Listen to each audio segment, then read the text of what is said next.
धन्यवाद करता हूँ भाई संजय जैन का, जिन्होंने हिंदी साहित्य अकादमी परिवार से मुझे आया। मैं उसकी लाकर बहुत आभारी हूँ। और चार पंक्तियां आपने पीछे की दे रहा हूँ कि बेशक मैं कुछ कम लिखता हूँ, बेशक मैं कुछ कम लिखता हूँ, करके आंखें नम लिखता हूँ, दर्द किसी का मिटे हंसी से, शब्दों का मरहम लिखता हूँ।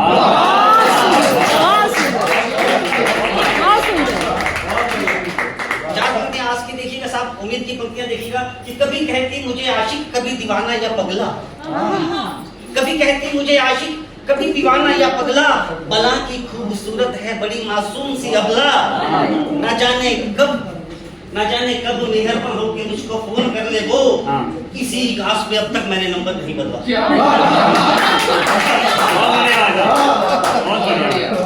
एक ब्रेक राजनीति पे दे रहा हूँ साहब कि नफरत की तुम बात ना करना, हमको सबसे प्यार है, नफरत की तुम बात ना करना, हमको सबसे प्यार है, दुश्मन का जो दुश्मन है वो भी मेरा यार है, और हार जीत की फिक्र करो ना, हार जीत की फिक्र करो ना, जीत हमारी निश्चित है, हार अगर वो सोने का तो हार हमें स्वीकार है।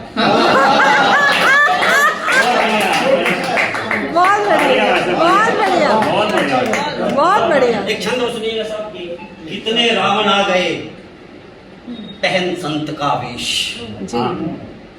कितने रावण आ गए पहन संत का वेश, पल पल है सीता हरण, दहशत में है देश। बहुत अच्छे। पल पल है सीता हरण, दहशत में है देश, दहशत में है देश, बचाए कैसे सीता, झूठी खाते कसम रखकर हाथ में गीता, आस लगाए बैठे बीते इतने सावन, आने से एक राम मरेंगे कितने रावण। और जैसा हादसे के लिए बताया गया, मैं बताना चाहता हूँ आपको, हिंदुस्तान में जब से मोबाइल आया बहुत से फायदे हो गए साहब, लेकिन बहुत से नुकसान भी हो गए। फायदे आप जानते हो, नुकसान मैं बता देता हूँ। जब से हिंदुस्तान में मोबाइल आया, घड़ी खत्म, टॉर्च खत्म, कैलकुलेटर खत्म, वीडियो गेम खत्म, आदमी का चैन और सुकून खत्म, और किसी आदमी का फोन उसकी पत्नी के हाथ में गया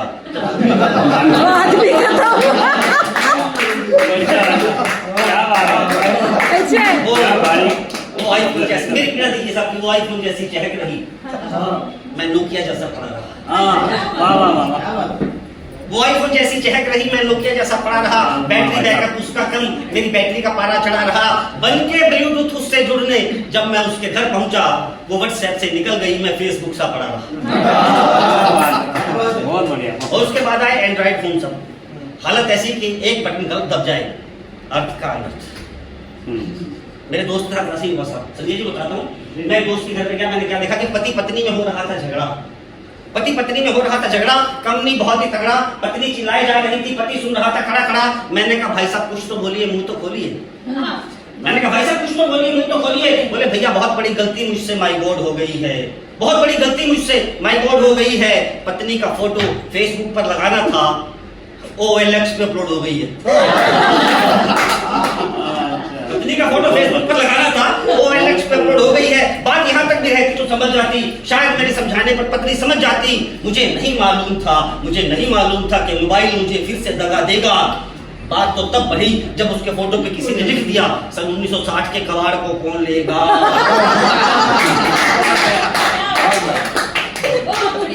एक छोटी सी रचना होता हूँ, डोनेट सीमा में रहकर बात करता हूँ। इस कविता का सौंदर्य समझिएगा, मेरी पत्नी मेरे साथ खड़ी है बस। कि खड़े थे हम पति पत्नी समुद्र के किनारे, खड़े थे हम पति पत्नी समुद्र के किनारे, वो हमें प्रिय हम उसके प्यारे। उसी लहरों को देख के मेरा दिल डोला, उसी लहरों को देख के मेरा दिल डोला। मैंने समुद्र देवता से बोला, हे समुद्र देवता तूने सबके दुख हरे।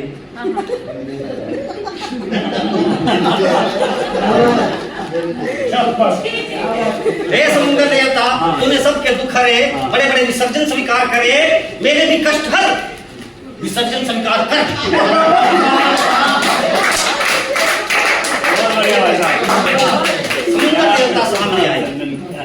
समुद्र देवता सामने आए, धीरे से मेरे कान में गुदगुदाए, तेरी मति तो पूरी तरह जंग खा रही है, तेरी बुद्धि तो पूरी तरह जंग खा रही है, तेरी पत्नी भी यही गुहार लगा रही है।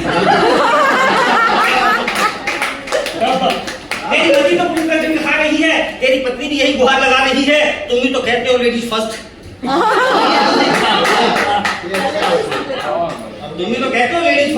करते हो इस बात में ट्रस्ट? अब बता बेटे, स्वीकार कर लो इसकी बेटे। बढ़िया। मेरी जान वापस आके साहब मैंने जान बचाने के लिए कविता का रूप बदला। मैंने कहा हे समुद्र देवता, ये सावित्री और सीता का देश है। हे समुद्र देवता, ये सावित्री और सीता का देश है। यहाँ रामायण और गीता का संदेश है। यहाँ की हर नारी अपने पति के जीवन के लिए यमराज से तो लड़ सकती है, पति चाहे कैसा भी हो विसर्जन नहीं कर विसर्जन नहीं कर सकती है। समुद्र देवता बोले मुझे रामायण की याद दिलाते हो। समुद्र देवता तो रामायण के साक्षी थे। समुद्र देवता बोले मुझे रामायण की याद दिलाते हो। हाँ जी। अरे क्या हुआ? नहीं वो खुद हंस रहे हैं सर। आनंदित हो रहे प्रभु। समुद्र देवता बोले मुझे रामायण की याद दिलाते हो। तुम स्वयं भगवान राम को भूल जाते हो। भगवान राम ने भी तुम नारी का सम्मान किया था। हर नारी में उन्हें माँ, बहन और बेटी का प्यार दिखाई दिया था। लेकिन आज के पुरुष नारी को अयाशी का सम्मान समझते हैं। शादी में ना जाने कैसी कैसी मांग रखते हैं। दहेज में सोना चांदी कोठी कार लेते हैं और कोख में हो बेटियों से मार देते हैं। बहुत अच्छे। दहेज में सोना चांदी कोठी कार लेते हैं और कोख में हो बेटियों से मार देते हैं। अभी भी समय है, संभल जाओ, नारी का सम्मान करना सीख जाओ। जिस दिन हर पुरुष नारी का सम्मान करना सीख जाएगा, वास्तव में उस दिन भारत महान भारत कहलाएगा।